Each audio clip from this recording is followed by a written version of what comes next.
Jadi mah makan styrofoam dulu ya. Saya menuju ya, Pak. Jalan keneh.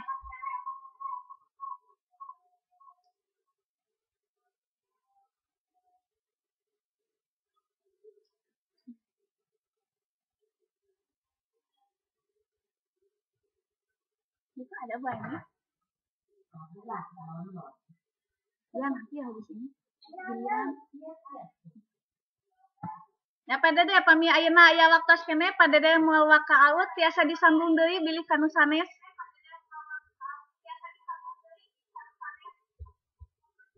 Biasa tuh pada deh norani nyambung.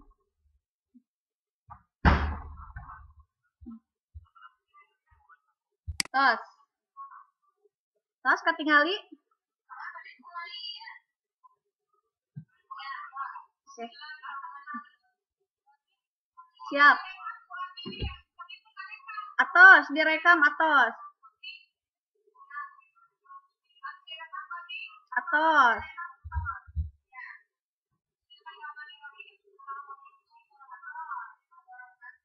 Waalaikumsalam.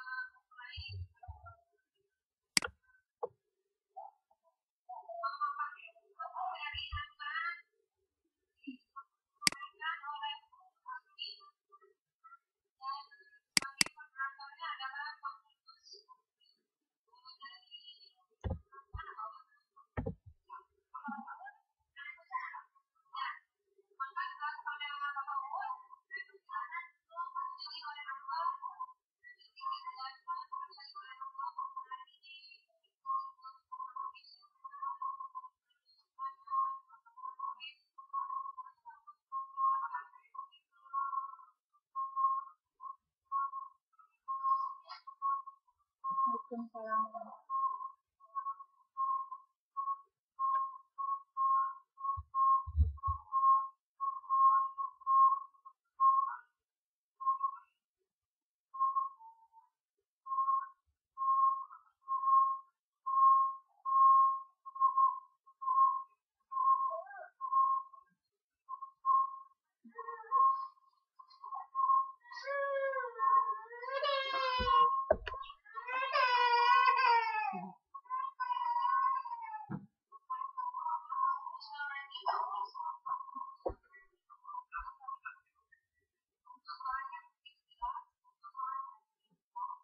Mun taya suaraan, Pak?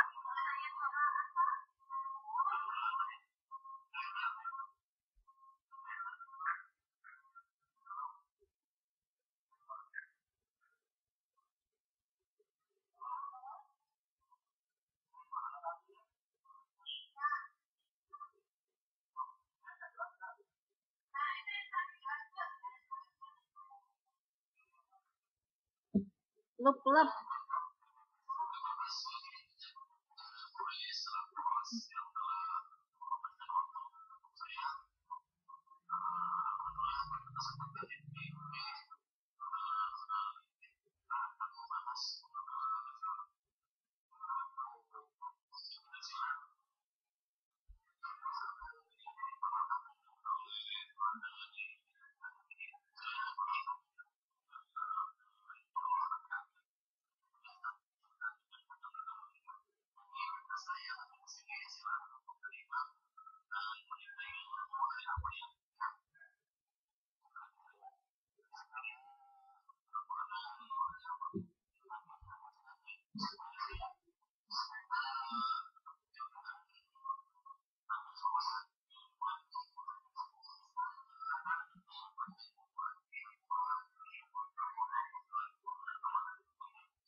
Baik, terima kasih kepada moderator yang telah memberikan waktunya untuk saya. Nah, di kesempatan kali ini saya akan memaparkan mengenai mata pelajaran PPKN. Di sini materinya tentang memahami kedudukan, Ya, kurang keras. Sekarang bagaimana, Pak?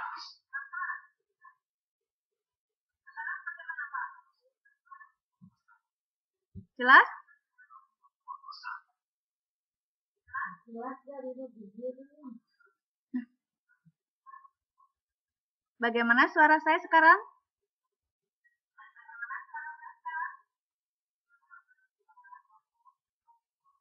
Oke.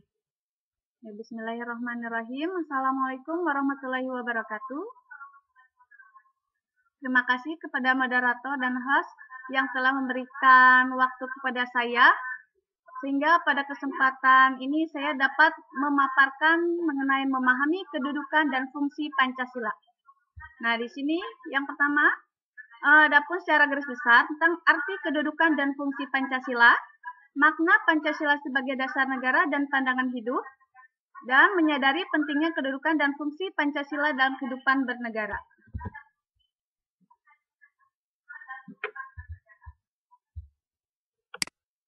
Nah, di sini arti kedudukan dan fungsi Pancasila. Yang pertama, sikap syukur bangsa Indonesia memiliki Pancasila, sejarah Pancasila, fungsi dan peranan Pancasila. Nah, di sini ruang lingkupnya ya Bapak Ibu, mengenai kedudukan dan fungsi Pancasila. Nah, sikap syukur bangsa Indonesia memiliki Pancasila.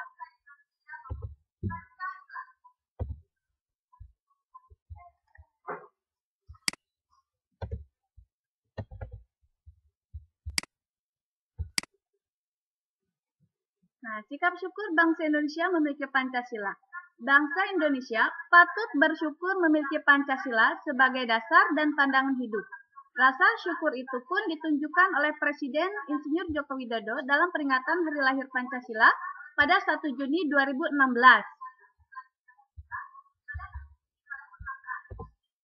Nah, di sini makna Pancasila sebagai dasar negara dan pandangan hidup bangsa. Pancasila sebagai dasar negara. Arti penting Pancasila sebagai dasar negara. Sebelum kita memasuki yang lebih rinci lagi, ada yang harus kita ketahui bahwa Pancasila sebagai dasar negara itu memiliki makna bahwa Pancasila dijadikan sebagai landasan dalam penyelenggaraan suatu negara, khususnya negara Indonesia. Ya. Jadi Pancasila itu dalam sejarah memiliki makna atau berasal dari bahasa Sanskerta, Pancasila. Panca itu 5, sila dasar ya. Nah, Pancasila ini dalam sejarah sudah dikenal sejak pada zaman Kerajaan Majapahit dan terdapat dalam kitab Negara Kertagama dan kitab Sutasoma. Nah, kemudian Pancasila sebagai pandangan hidup. Nah, Pancasila sebagai pandangan hidup ini maksudnya bahwa Pancasila dijadikan sebagai pedoman, petunjuk arah, ataupun aturan bagi warga negara Indonesia dalam menjalani kehidupan di negara Indonesia, Bapak Ibu. Nah, kemudian Pancasila sebagai dasar negara dan pandangan hidup. Nah, tadi selain Pancasila sebagai dasar negara juga sebagai pandangan hidup. Saya sudah jelaskan Pancasila sebagai dasar negara itu sebagai landasan dalam menyelenggarakan suatu negara. Sedangkan sebagai pandangan hidup itu bahwa Pancasila dijadikan sebagai pedoman maupun tuntunan hidup bagi seluruh warga negara Indonesia. Nah, Pancasila itu sebagai dasar negara. Nah, dalam sejarahnya Pancasila ini dirumuskan oleh 3 orang tokoh nasional. Jadi sebelum menjadi Pancasila itu namanya dasar negara. Yang pertama ada Insinyur Soekarno, kedua ada Mr. Supomo, dan ketiga ada Muhammad Yamin. Nah, sedangkan istilah Pancasila sendiri ini baru dikenal pada tanggal 1 Juni 1945. Itu dikemukakan oleh Insinyur Soekarno pada pidatonya. Nah, berikutnya di sini. Nah, bagaimana melaksanakan nilai-nilai Pancasila dalam kehidupan sehari-hari? Yang pertama, kita harus melaksanakannya di lingkungan keluarga, di lingkungan sekolah, masyarakat, bangsa, dan negara. Seperti yang sudah kita ketahui bahwa Pancasila itu terdiri dari 5 dasar. Yang pertama, sila ketuhanan yang Maha Esa. Yang kedua, kemanusiaan yang adil dan beradab. Ketiga, persatuan Indonesia. Keempat, kerakyatan yang dipimpin oleh hikmat kebijaksanaan dalam permusyawaratan perwakilan. Dan yang kelima, keadilan sosial bagi seluruh rakyat Indonesia. Nah, kelima sila ini kita harus aplikasikan dalam kehidupan sehari-hari, khususnya di lingkungan keluarga, ya. Contohnya, misalnya di lingkungan keluarga, ketuhanan yang Maha Esa. Apa sih nilai-nilai yang harus kita laksanakan berdasarkan sila ke-1 tersebut? Contohnya beribadah tepat waktu, sesuai agamanya masing-masing. Kita sebagai orang Islam sholat tepat waktu, berpuasa di bulan Ramadan, menunaikan zakat fitrah. Nah itu ya contoh-contohnya nilai-nilai sesuai dengan ketuhanan yang Maha Esa. Kemudian sesuai dengan sila kedua, contohnya apa? Contohnya kita menanamkan sikap untuk saling berbagi, kemudian memiliki empati maupun simpati kepada orang-orang yang terkena bencana dengan cara memberikan bantuan, yaitu kemanusiaan yang adil dan beradab. Ya. Kemudian persatuan Indonesia, caranya bagaimana? Yaitu dengan menjaga persatuan, dengan tidak bertengkar, kalau di lingkungan keluarga ya, saling menyayangi, saling menghormati, saling menghargai. Kemudian silakan Pak, contohnya seperti apa? Kan kerakyatan yang dipimpin oleh hikmat kebijaksanaan dalam permusyawaratan perwakilan. Nah, contohnya kita memusyawarahkan ketika kita memiliki masalah. Jadi ketika ada masalah, kita musyawarahkan di lingkungan keluarga. Yang kelima, keadilan sosial bagi seluruh rakyat Indonesia. Nah, sebagai orang tua, kita harus mampu bersikap adil terhadap anak-anaknya. Ya. Nah, itu mungkin contoh-contoh yang bisa kita aplikasikan sesuai dengan nilai-nilai Pancasila. Kalau di lingkungan sekolah, masyarakat, bangsa, dan negara itu juga disesuaikan dengan tempat masing-masing ya. Nah, berikutnya itu tentang Pancasila. Ya. Oke, lanjut ya. Nah, di sini mengenai Pancasila. Mungkin Bapak Ibu sejak SD itu kita sudah belajar mengenai Pancasila. Kadang di dalam materi pembelajaran seperti option banyak yang bingung. Seperti pilihan ganda. Kalau pelajaran PPKN itu seperti mudah, tapi ketika kita mulai melaksanakan ujian itu ketika melihat jawaban terlihat sama. Sebenarnya itu berbeda ya Bapak Ibu, apalagi kita sebagai Bapak Ibu guru harus dapat membedakan. Nah, khususnya dalam pelaksanaan Pancasila ya. Pancasila sebagai dasar negara. Pancasila ada kaitannya dengan pembukaan ataupun UUD 1945, di mana dalam pembukaan UUD 1945 itu khususnya di alinea keempat terdapat Pancasila. Ya. Kemudian dalam UUD 1945 juga terdapat yang namanya tujuan negara. Tujuan negara Indonesia itu yang pertama, apa Bapak Ibu ada yang tahu tidak? Itu melindungi segenap bangsa Indonesia. Kemudian mensejahterakan rakyat. Kemudian mencerdaskan kehidupan bangsa. Dan yang terakhir, ikut melaksanakan ketertiban dunia. Nah, itu adalah bagian dari pembukaan UUD 1945. Di mana UUD 1945 itu sebagai landasan konstitusional. Sebagai hukum dasar tertinggi. Kalau tadi Pancasila sebagai dasar negara, sedangkan UUD 1945 itu sebagai hukum dasar. Di mana dalam Undang-Undang Nomor 12 Tahun 2011 itu dalam hierarki tata urutan peraturan perundang-undangan Indonesia, UUD 1945 itu menempati tempat tertinggi. Yang kedua ditempati TAP MPR. Yang ketiga undang-undang atau Perpu.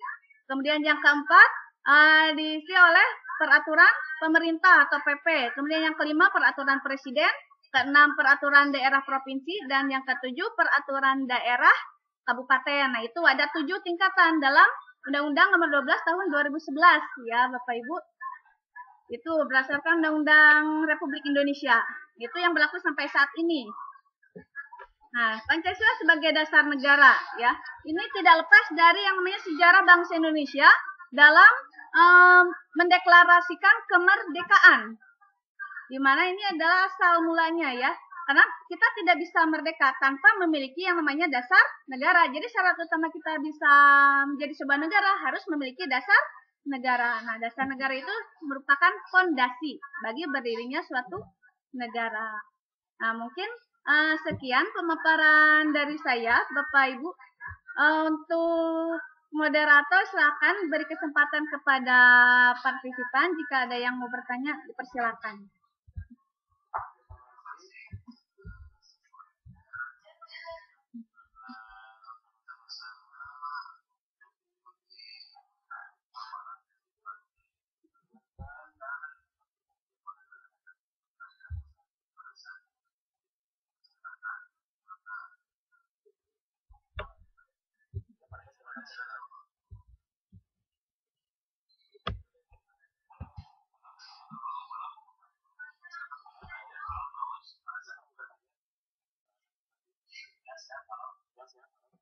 Ya.